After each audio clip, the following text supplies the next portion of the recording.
Good morning, everyone. So today we will be discussing the factors that make 2020 a year of change for distribution planning. So distribution planning has been evolving over the past decades. Major innovations deeply changed the way firms manage their supply chain and especially their distribution process. So in the 1970s, this process focused on direct deliveries from suppliers to retail stores. But then in the 1980s, new technologies enabled retailers to have more power on the physical distribution of their products. And thanks to these technologies, they could centralize their suppliers' deliveries in their own distribution centers. And then as technological improvements kept on going and the internet started to grow, the 1990s marked the emergence of global sourcing, integrating firm supply chain globally. This was both a new challenge as well as a milestone for distribution planning because its scope broadened. And then in the 2000s, e-commerce emerged, shaking both the way firms do business and their distribution planning process by introducing e-fulfillment distribution networks. But then, what made 2020 so special for distribution planning? In this presentation, we will tackle major factors that will answer this question. So first, we will explain how COVID-19 disrupted the distribution process. Then, we will discuss the increasing use of robotics, which facilitates this distribution process. Finally, the burning issue of Brexit will be assessed, as no clear agreement regarding trade has been found yet, creating uncertainty both for UK firms as well as any firm doing business with them.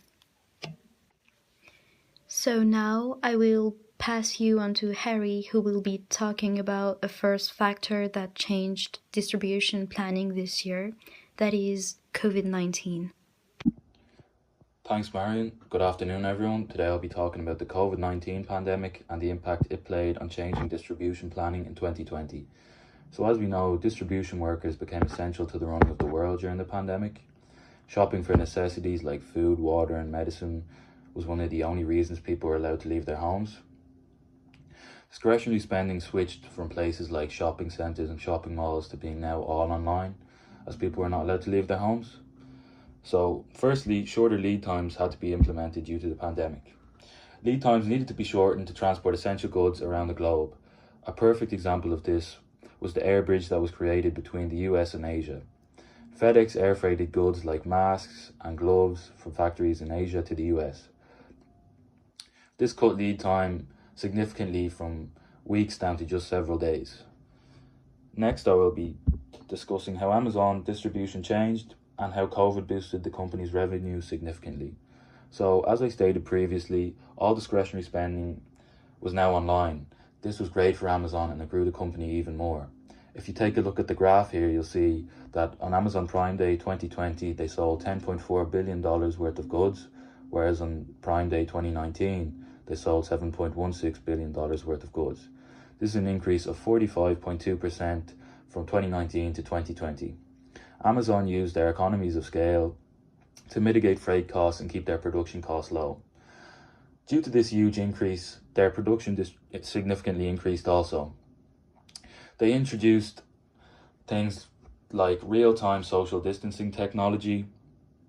They also spent $85 million redeploying team members to safety-related tasks, such as social distancing ambassadors. They also implemented 2,298 hand washing stations throughout their factories to try help mitigate the spread of the virus. And finally, I'll be talking about the possible vaccine distribution planning.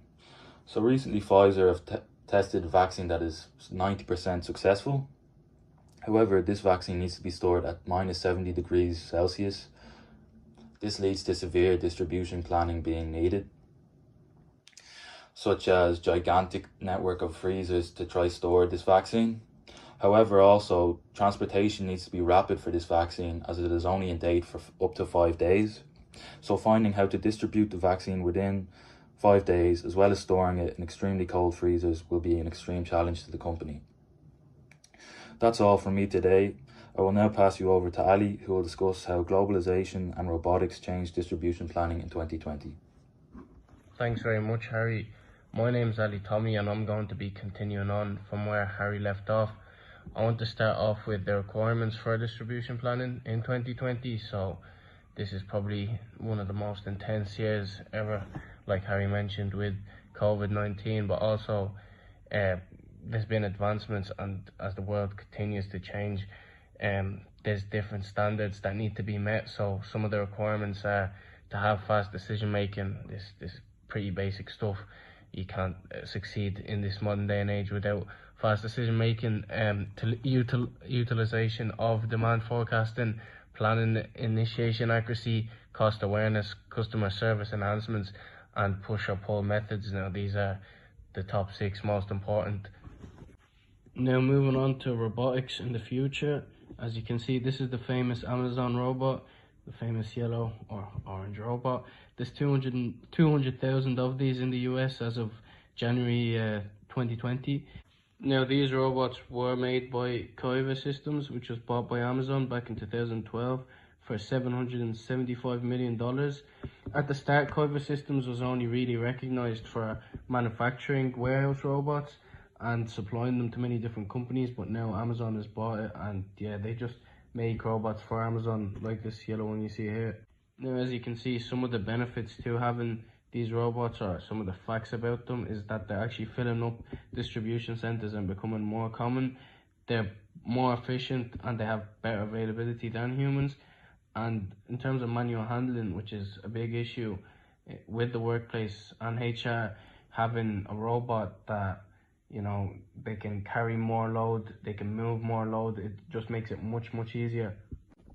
And lastly, we just have a diagram here showing us the 4th version of the supply chain as we're in the 4th industrial revolution. As you can see, drones have been implemented. The process is just generally much smoother, much faster. Orders are able to arrive to their customers in record time, and companies like Amazon hope to use drone delivery to their advantage and be able to deliver products within half an hour. But yeah, just the digitalization of the supply chain empowers organizations to address the new needs for their customers, the difficulty of supplies, and just makes things just much easier. Stuff will be coming much faster, they'll be much more flexible, much more accurate. But yeah, anyways, I'm going to pass you on to Luke now, who's going to talk about Brexit and conclude. Thank you, Ali. Today I'm going to be speaking about Brexit and concluding the presentation. Brexit has also been affected by COVID-19. Because of the massive economic downfall from COVID-19, there's increased pressure for the UK government and the EU to work out a trade deal, because a hard Brexit would crumble the economy. Without a trade deal, it would be €47 billion worth of tariffs brought in on goods, and €1.6 billion of that being Irish goods. So that's something that would just absolutely cripple on both sides of the agenda.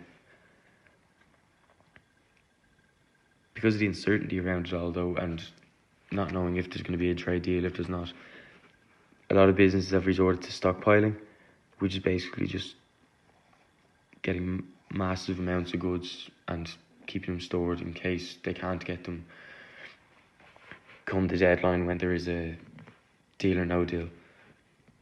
Stena Line have said they do 65% of freight between the UK and Northern Ireland, and they've commented on how eager businesses have been to stock up on goods in case distributions are disrupted or massive tariffs are brought in and it's just unfeasible at that stage.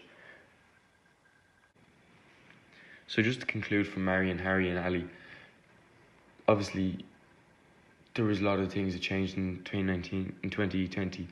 The technological advancements with the robotics, as Ali had spoke about, and the vaccine being pushed out like Harry is talking about, and COVID-19 as a whole has probably been the biggest thing. But before COVID-19 was the biggest thing, everyone was talking about Brexit. If you have any other questions, I'm sure one of the four of us will be happy enough to answer them if we can. Other than that, thanks for listening.